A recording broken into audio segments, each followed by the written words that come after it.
everybody. Good afternoon, good evening, good morning, wherever you are. I am Brian Emhauser, and it is emergency pod time for the Seattle Seahawks. You wouldn't think it possible that a 4-5 team, 4-5, yeah, that has lost five of the last six, four straight at home, that there could be anything that could be worthy past the trade deadline of doing an emergency podcast. But the Seahawks found a way coming out of their bye week, and we're going to get into all of that news and our reactions to it. But before I do that, let me welcome in Jeff Simmons, at Real Jeff Simmons. How are you doing, my friend?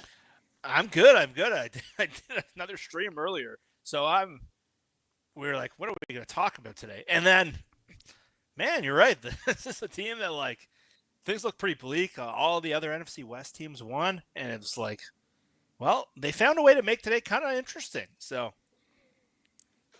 yeah, well, let's get everybody caught up for anyone that has not heard the news. And there's a lot of it. So buckle up, get your notepad out, because you want to keep track here.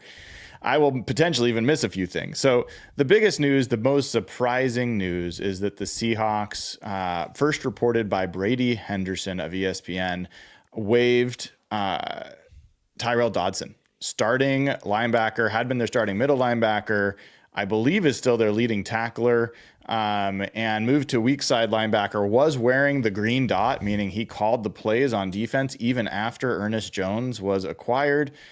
He is no longer a Seahawk. He is gone. And along with that, the Seahawks announced in Mike Macdonald's press conference that Tyrice Knight will step forward and be the new starter, taking Tyrel Dodson's spot.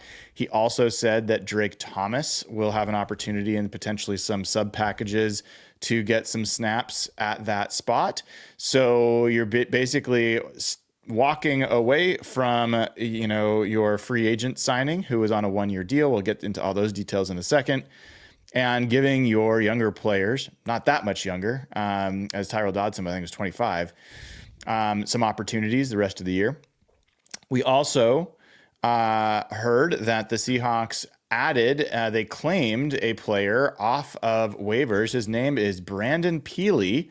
He is an undrafted, or was an undrafted free agent nose tackle, picked up last year by the Dolphins, has played in games, actually played against the Seahawks earlier this year. He is reportedly 6'3", 316 pounds. We'll get into a little bit about him.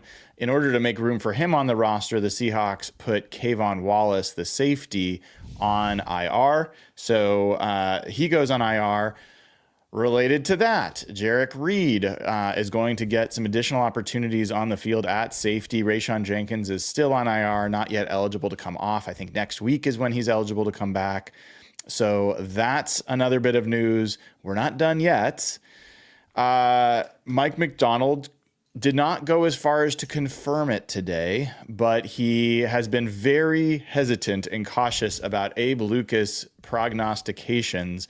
He was not that cautious today, in indicating that Abe Lucas seems poised to get his first start for the Seahawks against the 49ers this weekend. There was one other bit related to that, because they need to make space on the roster for Abe Lucas if he's to come off of PUP officially. That would be by Wednesday that they would need to do that. Mike Macdonald turned, when asked about George Fant, not Noah Fant, George Fant, the right tackle, he turned to Dave Pearson and he said, "Have we announced anything yet?" Dave Pearson said no. Clear interpretation of that is that George Fant is probably going to be going on IR. That will clear a roster spot for Abe Lucas to come off of PUP. And I think that is the transactional news. There is more news, believe it or not, than that. But that is the transactional news that I'm aware of. Jeff, anything that I missed in that flurry? not that I'm aware of. I think there was a interesting quote about the right guard situation. I don't know if you're ready to touch on that one. We will definitely touch on that. I mean, that was I had a number of questions for Mike Macdonald today.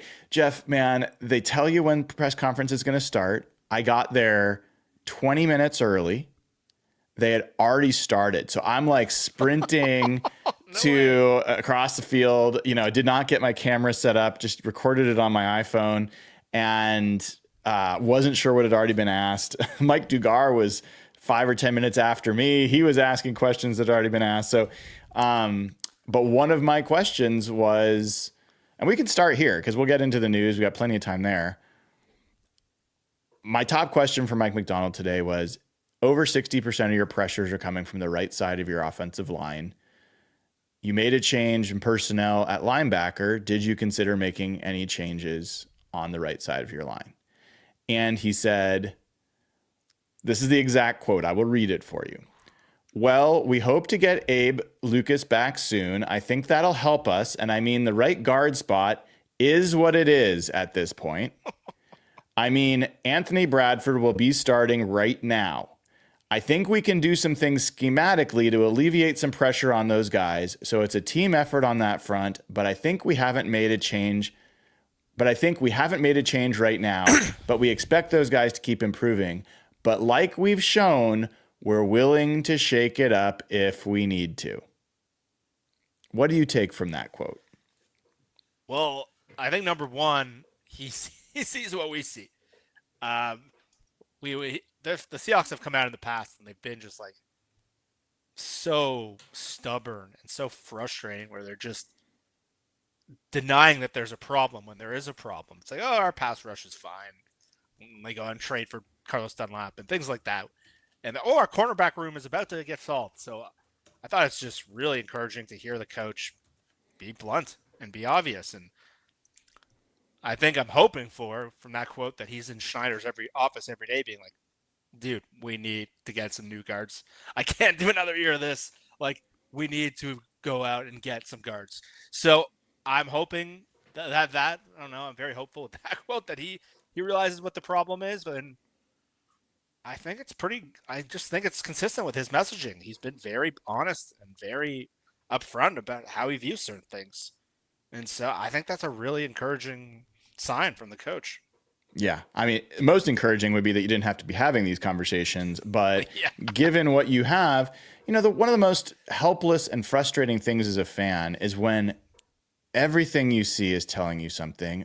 Everyone that does either film review or analytics or played the game is telling you that this is a problem. And the coaches are like, you guys don't get it. We trust our guys. And they just continue with the party line. And it's like, come on, man. Like, there's a problem here. Do something about it. And so I agree. I think it's encouraging that he's not.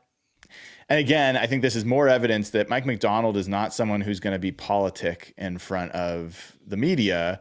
He won't always tell you everything, but when he tells you something, he's not like being sneaky about it. He's telling you exactly what he believes to be true. So I did follow up to that question with, did you consider moving Connor Williams to right guard and playing either Jalen Sundell or Oluwatimi at center? And he said, yes, but we're not doing it at this point. So that was interesting, man. I mean, obviously I was driving that agenda the last week. I don't think I saw that anywhere before I put it out there as an idea. And the fact that they considered it, I think that's likely the next place they will go if this does not work. Yeah. Yeah, I think it's pretty clear that when you proposed that notion and we talked about that on Wednesday, I was really down for that, just to see something different. I don't want to see any snaps flying over Gino's head anymore. I don't want to see Anthony Bradford blow another million blocks. And I was just at the point where I just want to see something different. And if you had Lucas and a new center and Williams at guard, that would have been kind of fun. But so I was a little discouraged from that standpoint. I was kind of hoping that would happen. But again, I think it's cool that they acknowledge that they did consider it. A lot of coaches would put their guard up and say, like, we're not going to tell you what we were considering. And, like, if you want to see examples of that, like, well, go listen to Doug Peterson yesterday when they asked him about a certain play. He's like, you guys won't even understand if I try to explain it. And everyone's like, come on, dude. Or like the Colts fans right now, where their coach is like, we're going with Joe Flacco, even though our season's going nowhere. It's like, so I know everyone's going to think we're just like blowing smoke up the coach and stuff like that, but I think there's meaningful things to be had here. And like, I talked to a number of different fans that are pissed off at their coach for different things. And I think the fact that he's willing to be honest and willing to answer your questions, I think is really different. And I think offers a lot of insight into the direction where they might go next. Because I don't get the sense they're very high on Christian Haynes. So, well, we should talk about that in a second. Before we do, couple things. One, please give the show a like and click subscribe. Appreciate you doing that. Only takes a second and helps other people find the show. Also want to really thank Rick R., who's been so generous lately in gifting Hawk Blogger memberships. He's given 10 more free memberships. These go to the people that are most engaged with the channel. So if you are been watching but not a member, this is a chance to try out being a member. And consider, if you get one of these free memberships, give one, pay it forward. It's a great way to go. It's part of the way our community works.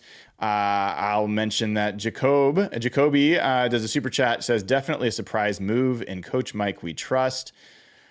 Jeff, Amy Holmes, who is a member, one of our finest members who always has great things to add, reminded me of something I did miss. So Josh Jobe was added to the roster. He took the roster spot of Tyrel Dodson. And so he has been added from the practice squad to that. I missed another thing that no one else reminded me of, but I will remind myself of. So with Josh Jobe moving to the active roster, Mike Macdonald also confirmed today that currently he is the third corner. So he has hopped officially Trey Brown in the depth chart. The other thing is that N'Keal Harry, former Arizona State receiver that everybody was super high on, drafted ahead of DK Metcalf and believed to be the next great receiver, has been signed to the practice squad as a tight end. So when you are too big and too slow to succeed as a receiver, what do? You call yourself a tight end and hope somebody signs you. So we'll see if N'Keal Harry has anything to offer in the tight end room. N'Keal. Okay. Thank you. I don't know enough to know that, but I appreciate the correction. So yeah, let's talk about what the implications are. We'll get to the Dodson thing. That's obviously the headline, but I agree that the most important part of this is offensive line related. What does it say about Christian Haynes that despite every single opportunity, and despite like a vote of real no confidence from the coach, they'd still rather, in one situation, go with the second-year player in Anthony Bradford and sit the rookie, where in the other situation with Tyrel Dodson, they're like, we're going to eat $4 million. See you later. You're not on the team anymore, and we're going to go with the rookie in Tyrice Knight. Why do you think there's a difference there? I think they're very low on Christian Haynes. I think from the moment he got into camp, and he never seemed to catch the eye of the coaching staff. And I don't know if Grubbs talked about his physicality. We've seen some other issues in pass blocking, run blocking. Some guys just either take a while, like we saw Derek Hall last year. Like some guys just don't have it their rookie year. Some guys are just flat out busts. And right now, I don't know what it is. I'm not around the team, but I get the sense that just Macdonald's coaching staff and the offensive line coach, they're not seeing much there or anything at all, really, because Bradford's giving you every reason to take that guy off the field. Like if they had any sort of backup that was capable, they would be starting. There's no reason to keep trotting out Anthony Bradford based on the mistakes he's making and the lack of progress. And most coaching staffs would not have kind of the humility to admit they might have screwed something up. And a lot of Cubs will play players to justify the draft position. And I know it was like a mid to late third rounder, but that was their offensive line draft pick for this year. And a lot of coaching staffs would just put that guy in the field, or now that Schneider's in charge, a lot of people on the personnel staff were probably hoping that the Haynes pick would work. It makes them look really good. And this thing makes them look really bad. And the fact that they're willing to do this, I think, again, it's a sign of being honest. It's a sign of humility. And really, it's just a pattern we've seen from the front, because the fact that, like you said it perfectly, the fact that he's not even pushing for competition at this point couldn't be more telling than that. Yeah. Do you think, Jeff, that there's any chance that part of what's going on there is Mike Macdonald's a head coach? He is focused primarily on the defense in terms of ownership. He feels most confident about that. And he certainly feels most confident about linebacker. And he can feel comfortable taking this risk because he thinks he sees enough from Tyrice Knight that this is going to be the right move. He's ready to take on that. And when they go to the offensive side of the ball, is he potentially deferring to Ryan Grubb, Scott Huff, Jake Peets, like the guys on that side of the ball saying, hey, like, we all see it. You guys are going to make a move. And if they're saying, no, we don't think that's the right thing, that he's deferring to them. And that essentially those guys might be putting their necks out there for Anthony Bradford because the coach, maybe Macdonald, is like, what are you guys doing? And they're like, this is our best option. And he's like, okay. You think that that's plausible? Oh, absolutely. That's definitely a possible scenario because I don't know if you've ever seen like a lot of the Hard Knocks episodes. Like the way this works is it's not like Macdonald's sitting in a room with like Leslie Frazier and they're going position by position. They're having daily full staff meetings where they go and talk about each position group, and the offensive coordinator kind of presents what's going on with the team, and then the position coaches present. And it's a very collaborative process, and especially Macdonald, who's admitted his offensive side of the ball, it's not really his strength. Would not be at all surprising for them to be deferring to the coaches, and that's part of being the job as a CEO. And now that you're the head coach, you have to know when do you defer, when do you step in. So there's a lot of cases where things like that happen. We've seen like that's been a lot of infighting within the Seahawks over the years is that the coaches want this guy to play and the front office is pissed off they're not playing the guy they drafted. And that thing happens, and it's not just from the head coach. A lot of the time it is from a coordinator. A lot of the times it is from a position coach. So that is a highly plausible scenario. I can't say which one it is, but whoever's holding the stick in that decision, they're not particularly fond of Christian Haynes. Yeah, I mean, we have heard from Ryan Grubb before that when asked about Christian Haynes, what's holding him back, he said power. That like Anthony Bradford is just a more powerful player, and that they're worried that Christian Haynes is not going to be able to stand up to NFL power. And there's been some reps I've seen where Christian Haynes got pretty easily walked back. And I think that they've seen enough to know that that's just not something that's going to change during the season. I would caution folks that are saying like, okay, Christian Haynes is a bust.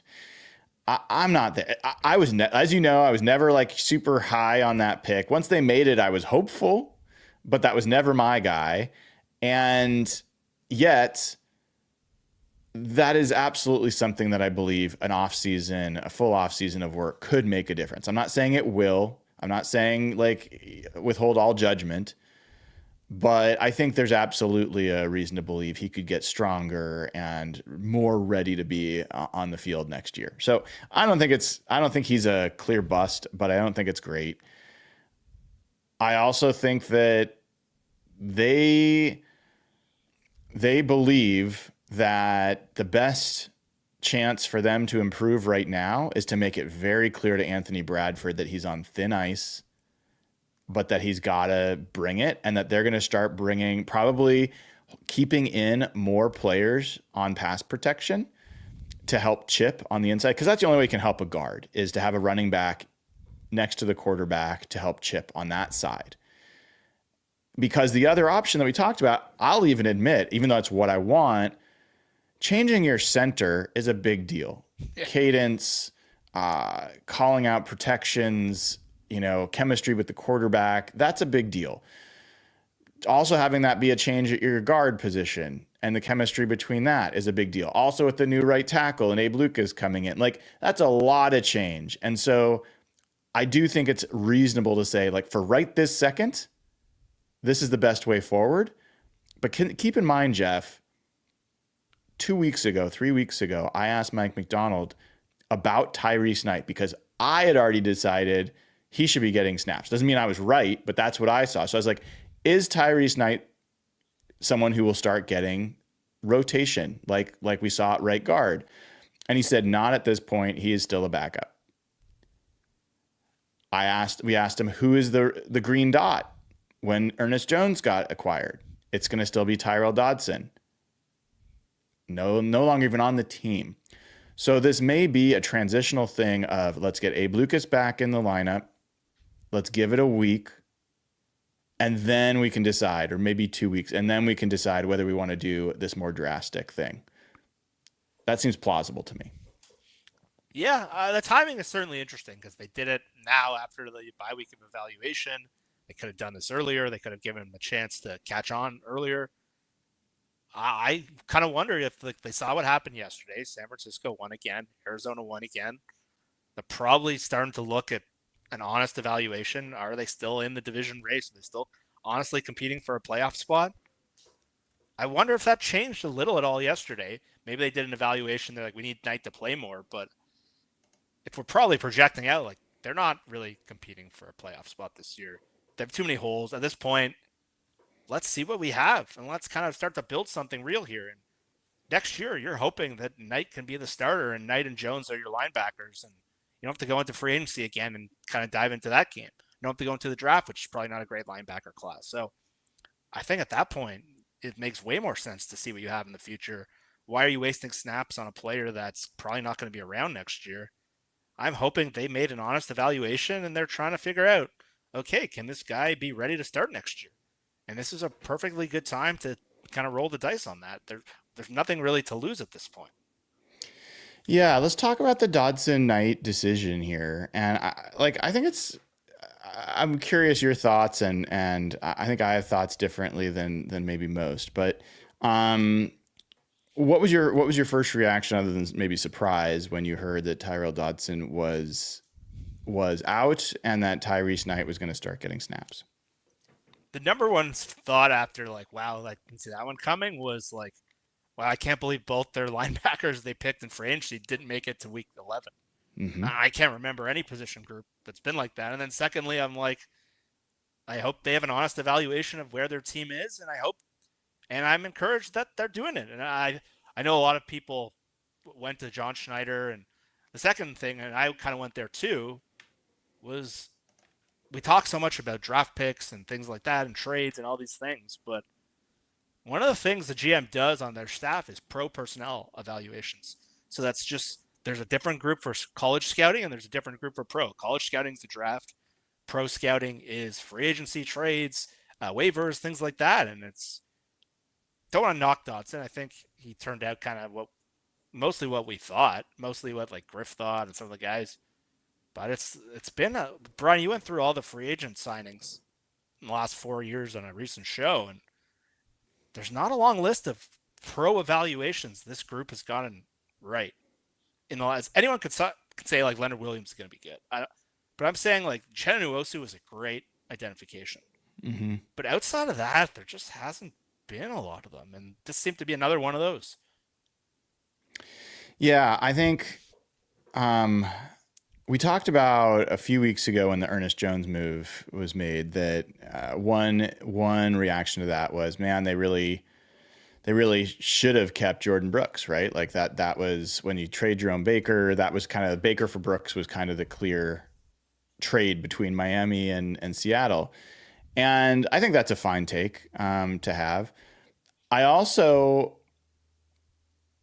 I think that you had a situation where you had a coach coming in very late, who was a defensive coach, who was a linebacker-centric coach, who, if you were going to sign a linebacker, whether it was Patrick Queen or Jordan Brooks or any of the higher in the list free agent guys that were going to require a multi-year commitment, I think it's harder to do that in that situation. Like, I actually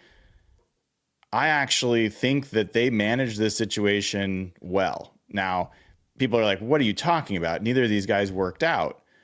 Yeah. But imagine if they had signed a multi-year contract for big dollars to a player that did not work out. A very different situation. Both of these guys were one-year deals, and the benefit, we talk so much about the downsides of these one-year deals, higher cap hit, less projection forward, less control. Like, there's so many reasons one-year deals are not great. But the advantage is this type of flexibility that they could look at this position that's uber important for Mike Macdonald's defense and say, nope, we're switching it out. And I don't think they can do that every year. But now I think they've got enough information to say these two guys are not the guys. people want to glob on to Jordan Brooks. Fine. That was a multi-year contract that just might not have been on the table for them right now. And then now they got Ernest Jones, who I think is an upgrade over the options that they would have considered. And Tyrice Knight, who's a guy that Mike Macdonald seems to be pretty interested in, and they did draft him this year. If you're able to come out of this year, however you got there, Jeff, with a 25-year-old Ernest Jones in the middle of your defense that you feel very good about, Pro Bowl quality inside linebacker, and a rookie that you feel really good about, and I think he's 24, 23, whatever Tyrice Knight is, and you feel good about that pairing, great. Like that's not a super flawed process by my estimation. And I think a lot of people are going to be like, John Schneider sucks, and that's fine. People can have whatever reaction they want.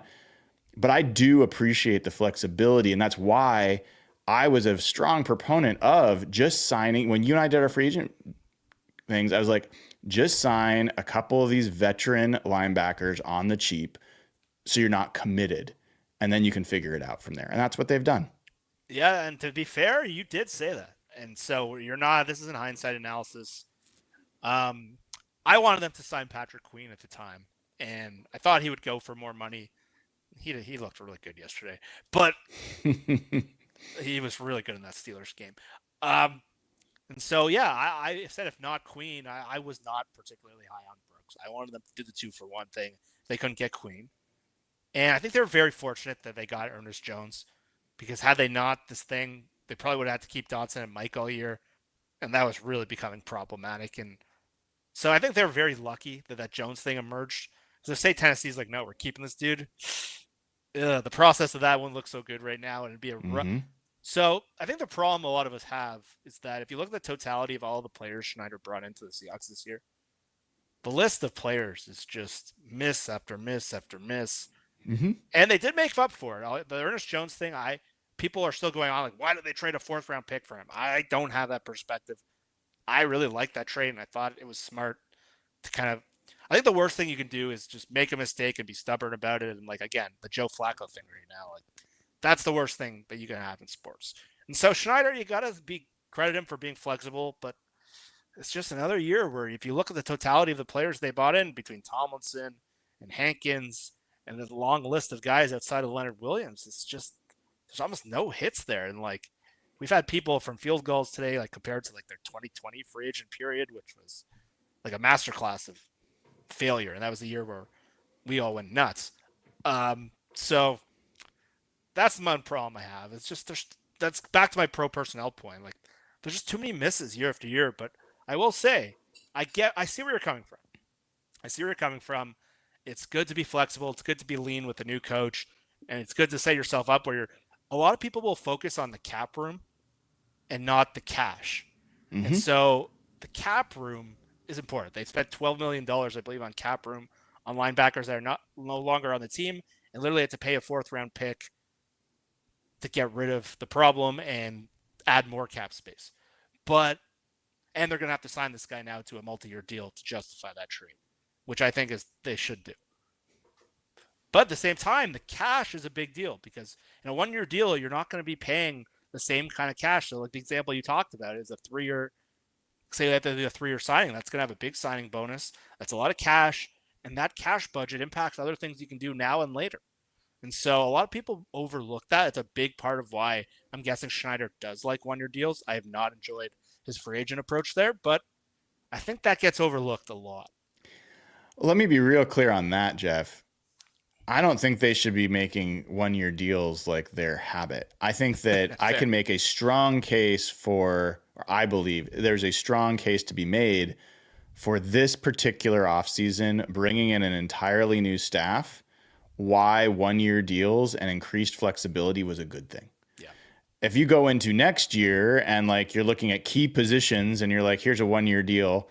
No, I don't buy it. Like, so I want to be as clear as possible. I do not think 1-year deals are always the way. I happen to think inside linebacker and this particular point in time, it made a lot of sense to do that. And while I'll just say, I really like Tyrel Dodson. I liked him as a person. I actually liked watching him play. He was a physical player. He did some things well. Clearly was just did not work out here. I hope it does for him. Like, I have nothing but good things to say about Tyrel Dodson. As a Seahawks fan, I'm excited to watch Ernest Jones play. I think they got someone there. Like, I don't think that's a hard thing to assert at this point. He's been a good player his whole career. We've already seen him look like a good player with the Seahawks. I think he's going to be a key part of this defense for years to come. However they got there, I'm okay with. Like, unless they'd given away like the farm, like, and they just haven't. And then with Tyrice Knight, the reason I asked about him weeks ago, and I saw someone trying to dunk on me saying I had already seen that this was going to happen. That's not what I said. And I was very specific. I asked a question, and you feel free to go back to the press conference when I did ask about it. But the reason I asked about Tyrice Knight getting more time is, what were we seeing as a problem with the Seahawks linebackers in run fits? They were diving into the wrong gaps. They were not finding the football, and it was leading to some explosive runs. Yeah. What is the thing that Tyrice Knight does better than anything else? It is finding the football and bringing down the ball carrier. He might have some mistakes in coverage, some rookie mistakes here and there. Like, sure.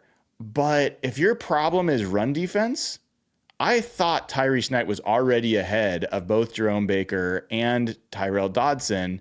And so I was curious if they were going to give him more chances. My interpretation of why they weren't was partially because I think Mike Macdonald saw some of the coverage busts that Tyrice Knight had and was like, no, not yet.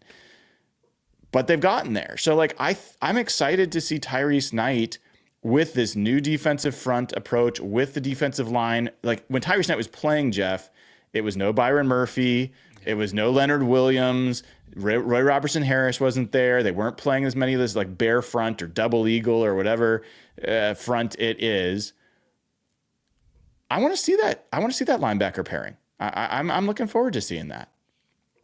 Yeah, this is going to be a really interesting game because there's no one who gives more fits and trouble to linebacker than Kyle Shanahan, especially with their personnel they have with McCaffrey back and Kittle. And so this is going to be up highly. I'm sure Shanahan's circling this guy right now, being like, oh my God, we're going to go after this dude. And so, yeah, they're throwing the dude into the fire. Like, this is not the easiest first game. They could have waited a week, onboarded him for that Arizona game. But listen, Macdonald must have seen something where they think he's ready to go. And so, yeah, if you're like excited, like, again, if you're honestly evaluating where the Seahawks are, you're looking for things you can kind of build on. And I thought Ernest Jones was really good against the Rams, like really good. Like, I don't know if PFF graded him. I think it was pretty decent, but like when I kind of look back at some of the clips of that game, he was really impressive. Mm-hmm. And I think like against the Niners, a team he knows really well, he's played against them for years, I think there's a pretty good chance he can be pretty competent again. And then Arizona, he knows really well. So there's a lot of games where I think there's definitely something there. And listen, Knight's a guy with a ton of tools. It's just a matter of, does he have the mental game? And it seemed like they were bringing him along slowly. I think the fact that they're giving this the go, something has clicked. So it's going to be fun to watch, whether it's good or bad, at least. Well, let's look on the defensive side a little bit and some of the changes. And before we even do that, I think it's worth calling out that Jerome Baker opened the door for Tyrice Knight to be getting where he is. Jerome Baker was out all of OTAs, all of training camp. Tyrice Knight was getting first string reps. He was getting first string reps in preseason. Jerome Baker was injured during the regular season, so Tyrice Knight got some starts. Like, this is a situation where a veteran really opened the door, and I wouldn't quite say he was Wally pipped, but Mike Macdonald is not doing this based on projection. He's not like, oh, Tyrice Knight, well, hopefully now we'll get to see him. He has seen a lot of Tyrice Knight, and so I think it's interesting, like he's making a more informed decision. But the thing I was going to say, Jeff, is, I mean, let's look at some of the changes that they have made on the defensive side of the ball. They looked at the defensive line and they said, Mike Morris, Miles Adams, it's not working. We're going to go get Roy Robertson Harris. Do you think that that's been a step forward? Yeah, it's definitely helped their front. they took the third cornerback spot, Trey Brown, who had some tough games and has been called out by Coach Cody Alexander, who I've brought on, and other people. Is like, if people this offseason talked about the Seahawks having a third cornerback problem, which I didn't really see as much. Acknowledge that I didn't see it as much, but the team seems to see it that way. Josh Jobe, a guy that they brought in, a guy that they said practiced really well and has started to get snaps and now is over Trey Brown. Has that looked like a step forward so far? Yeah. Yeah, Trey Brown, that Giants game was a horrific game, and he's had problems in general with just bigger receivers, and he can get beaten down the field or get a little handsy, and he's had some really good games, but teams have picked on him, and I think the fact that Dable identified him before that game, and I think the Seahawks identified that being an issue like you alluded to, and when we dug deeper into the draft, if you want to go back even further, some of the guys the Seahawks really liked, I think if Murphy had not been there, Quinion Mitchell is having an awesome year with the Eagles. Mm-hmm. Cooper DeJean, which was like a really contested. I don't know if you've seen DeJean play. I kind of post things that he's been awesome. Mm-hmm. And he's been one of the best nickel corners in the league. And he completely changed that defense. So I think internally, Macdonald and his staff knew they needed a third corner. I think that was what would help unleash Witherspoon a little bit, which hasn't really happened yet. And I think Terran Arnold was a guy. We've seen him, what he's done with the Lions. I think the Seahawks, there's a pretty good chance they might have ended up with him had they ended up trading down. So I think they knew. I think they've been looking at this position for a while, and I think Jobe came in, and he's shown more of what they're looking for from a size profile, from a attacking the football profile. I think Brown is not a guy I think the coaching staff internally was probably very high on. And I bet you the personnel group probably feels a little bit differently, but I think the fact that Jobe's been better on the field, and I thought that Atlanta game he showed some stuff, and then on that Rams game he showed some cool stuff. So I'd rather see him the rest of the year because they're not going to re-sign Trey Brown. Well, and to your point about Devin Witherspoon, I think Devin Witherspoon had his best game of the season last week. He did. You know, I thought that was his most impactful game, and he flashed for me the most in that game. By the way, people that don't know, Devin Witherspoon has the #1 grade of all cornerbacks in the NFL in run defense. In PFF, yeah. Really? It feels like he's missed so many tackles. Well, however PFF does it, take it for what it's worth. Maybe it means nothing. The other thing, continuing on with moves, Kobe Bryant, a guy that Mike Macdonald said has in practice shown that he deserves more reps. He's gotten more reps. Has that been a step forward? I think yes. I clearly called it the most yes. pleasant surprise of the season. So I guess I'm going through these, Jeff, one by one, and I'm like, when they've made one of these moves, has it worked out? Have we seen improvement from like the performance they were getting to the performance they're now getting? I think in every situation on defense, the answer is yes. Yeah, and I think finally it's made what appeared to be the schematic change that kind of put everything together, and that kind of led their front to kind of take over the game. And I think that's really encouraging. But yeah, when you look at like the individual personnel moves, like they weren't planning on replacing Rayshon Jenkins, or maybe they were because he wasn't playing very well during that stretch. But every little area so far, the little edges they've had, they've improved on the margins in terms of personnel. Now, if hopefully the schematic change and the talent they have, we're hoping we can see something sustainable, because the little areas in defense, especially, one weak link can be the breaking point to a defense. I talked about like that Super Bowl a lot with Malcolm Butler, where he pulled him out of the game. They benched him, and they'll never explain why. And all of a sudden, Nick Foles put up 40 points on the Patriots. And like just having one weak link, so every little edge you can tighten up. Like we saw those one games where like just 2 snaps of Cam Young created explosive runs and changed the course of the game. And so tightening up the little areas they have, just from a personnel standpoint, I do agree with you. I think they have improved at every step so far. I am also eager to see Jarek Reed get snaps. So that's with K'Von Wallace going on IR, that's going to be the least that anyone's going to talk about.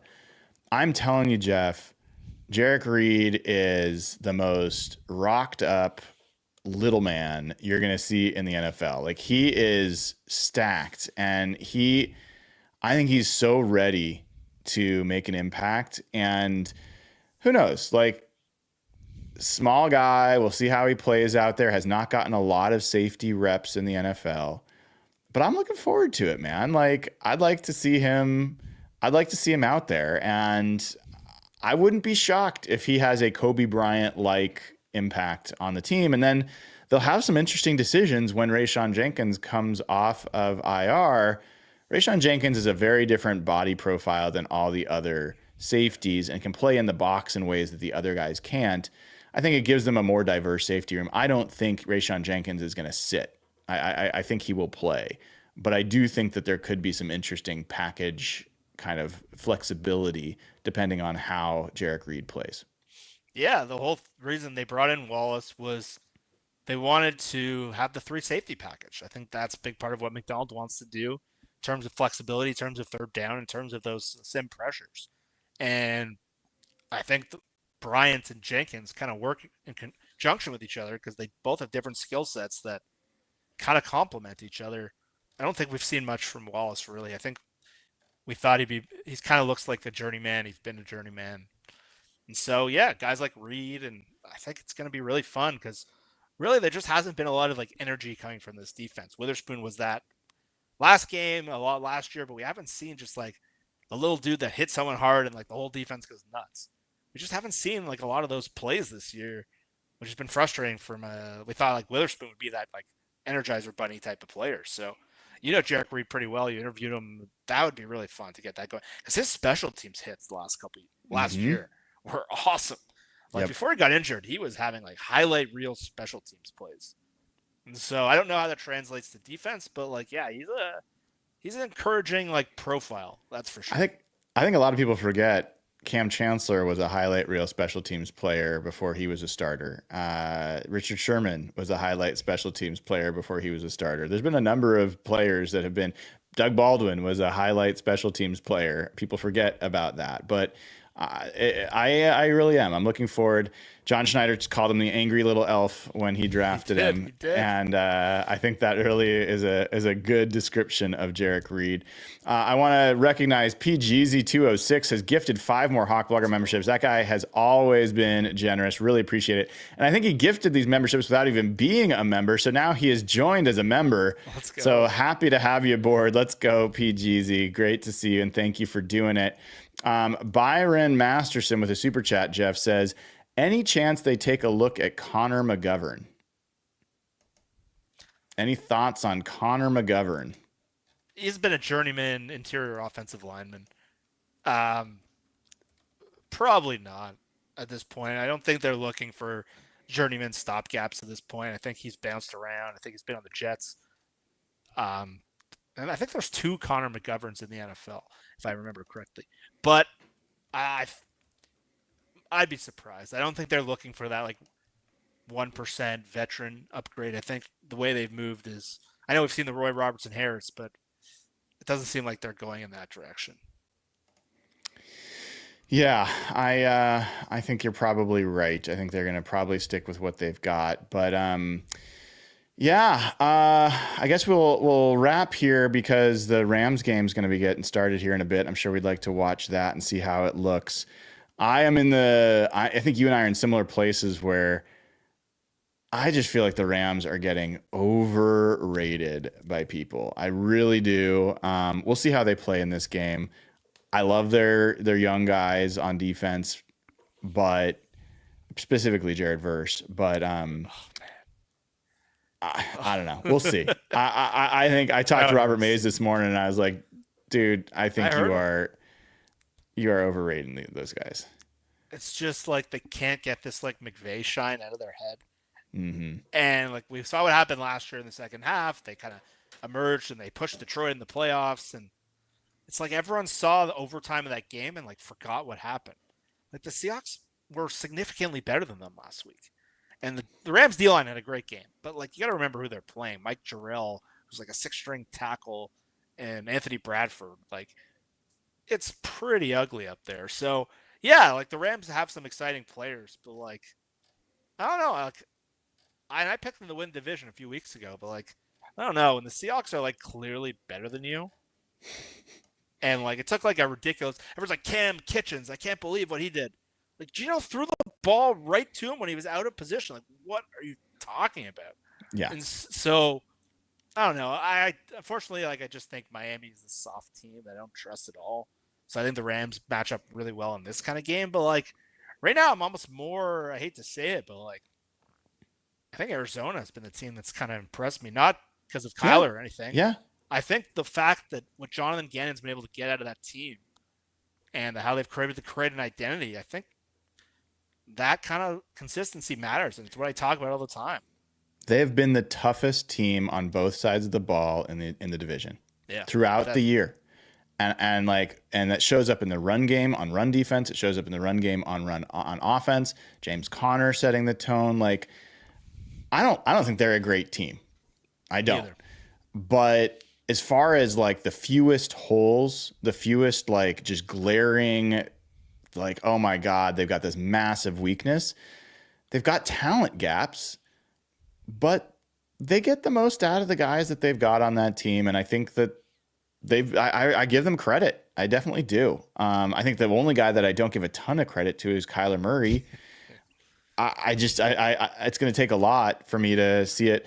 It's not quite like Lamar Jackson, but it is a little similar in that like everyone's like Lamar Jackson, don't compare anyone to this guy. He's the MVP multiple times. He's like, okay, Lamar Jackson is an incredible talent until he beats a good team in the playoffs. I'm not even saying people are like, well, it's not just him. He shrank against the Chiefs last year. Like he just wasn't the same player. I don't want to hear anything about other players on the Ravens. Like he wasn't that good. And like, so for me, Lamar Jackson doesn't belong in the conversation with Josh Allen, with Patrick Mahomes, with those guys, even though he's won an MVP. Yeah. Because he just hasn't shown up in those big games. And so Kyler Murray is kind of a micro version of that. And I don't just mean size-wise, but like when there's been challenges and like tough games and tough teams or things have gone wrong, I think Kyler Murray just kind of shrinks even more than he already is. So I'm not super big into Kyler Murray, but I really do agree that team has been the toughest and most impressive so far in the division. Yeah, and we just talk about like the Seahawks and like how sloppy they've looked. And I got to say the Cardinals have been one of the most well-coached teams in the league, just in terms of how under control they are, how consistent they play to their strengths, how well they game plan. And again, they played the Jets and the Bears the last couple of weeks. I don't think people realize how bad the Jets and the Bears are right now. If we're talking about like the two most like dysfunctional teams, there's a pretty good case it's those two. And they already fired one coach. I think the Bears coach and whole staff is going to be fired. And so, yeah, I'm not like crazy about the Cardinals, but I think you got to give John Gannon, who was kind of like a caricature, credit. Like that's a tough team. And I talk about identity all the time and what I want the Seahawks to be. I find myself envious of how they play, and it's bothersome to me. Someone just says, but who has Josh Allen beat in the playoffs? If you've seen Josh Allen go up against Patrick Mahomes multiple times and your takeaway is Josh Allen hasn't shown up in the playoffs, I don't know what to tell you, man. Josh Allen has played elite football in the playoffs against the best possible opponent. So the fact that they've fallen short, I don't think is a big, count against a mark against Josh Allen. Lamar Jackson has played poorly in those matchups. That's a big, big difference. All right, I'm going to let you out of here, man. Appreciate you coming on. Appreciate everybody coming on. If you haven't already, give the show a like, click subscribe. Make sure you follow Jeff at Real Jeff Simmons. Jeff, I'll let you go. And then, folks, if you have not already joined over at patreon.com/hawkblogger, go ahead and do that. You can get access to the Slack channel where the conversation keeps going on. The audio version of this podcast, every emergency pod, every Hawkblogger mornings, all is available to people over at patreon.com/hawkblogger. So that's where you want to go to get that. I will also remind you, if you have not already taken advantage of the JK Boots promo, you are going to want to do that because if you use code HawkBlogger over at jkboots.com, you will get 10% off fantastic boots from a company that is Northwest started in Spokane, based in Spokane. And you also get a chance to win a pair of Seahawks themed boots, which is one of a kind. Only you will have them. So check that out. And then the other thing is that we are, I think, one sale away from giving away another pair of JK boots to the Wildland Firefighters Foundation. This will make sure that a Pacific Northwest forest firefighter will get a pair of boots to protect them while they protect our forests and us and keeps the Northwest beautiful. So it's a win-win-win. You get a great pair of boots. You get it for 10% off. You get a chance to get one-of-a-kind pair of Seahawks-themed boots, and you get a chance to contribute to the Wildland Firefighters Foundation and give a Northwest firefighter a pair of boots for free. So great promotion, great opportunity, and I highly recommend you take advantage of it. Code HawkBlogger will get you all of that. All right, everybody, I am Brian Nemhauser. You can find me on Twitter, Instagram, and Blue Sky. For those that are using Blue Sky now, I have got it set up that all of my Twitter tweets, which is where I'm going to stay, but all my tweets will show up on Blue Sky. So if you're over there, if you're one of the people that are using that app, you will see my tweets now over there. For everyone else, I will see you soon. I am Brian Nemhauser. This has been an emergency podcast edition of Real Hawk Talk. Take care.